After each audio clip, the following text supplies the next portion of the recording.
இன்னைக்கு சண்டே வந்து அதர் சைட்ல இருந்து பார்ப்போம். ஸோ வாட்டர்மெலன் வந்து ஷர்ட் இல்லாம வந்து ரீல்ஸ் பண்ணிட்டு இருந்தாரு. பிரவீன் ராஜ் வந்து தடுக்கிறாரு.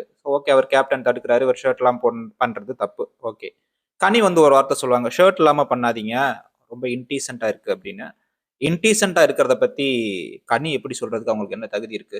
ஸோ ஆதிரை, கெமி, எஃப்ஜே உங்களோட எல்லாம் சேர்ந்துட்டு டபுள் மீனிங்ல வந்து அடல்ட் ஜோக் சொல்லி சிரிச்சுக்கிட்டு இருந்த கனிக்கு வந்து அது இன்டீசென்ட், அது டீசென்ட், இது இன்டீசென்ட்டா ஷர்ட் இல்லாம இருக்கிறது. அது மட்டும் இல்லாம எஃப்ஜே தூங்கிட்டு இருக்கும்போது ஆதிரைட்ட போய் எஃப்ஜே என்ன தூங்கிட்டு இருக்கான் அப்படின்னு ஆதிரைட்ட கேட்டாங்க. ஸோ ஆதிரை சொல்லுவாங்க, அவன் தூங்குறத எதுக்கு என்ட்ட கேட்குறீங்க அப்படின்னு வந்து ஆதிரை வந்து கனிட்ட டைரக்ட்டா சொல்லுவாங்க. அது டீசென்ட்டா? அது என்ன வேலைன்னு தெரியுமா கனிக்கு? ஸோ அதுக்கப்புறம் டெய்லி வந்து ரம்யா வந்து எஃப்ஜே மடியில போய் படுத்துட்டு, அண்ணன் அண்ணன்னு சொல்லிட்டு எனக்கு தலைய அமுக்கி விடுங்க.